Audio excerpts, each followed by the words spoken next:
यसलाई भन्छ मेन्दाकले सोपा दायाहरू माथि पुगिसक्यो हाम्रो जग्गा ठाड्दै आइरहेछौँ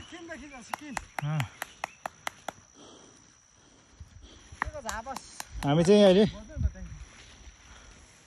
डाँडा हाइकिङतिर जाँदैछौँ हो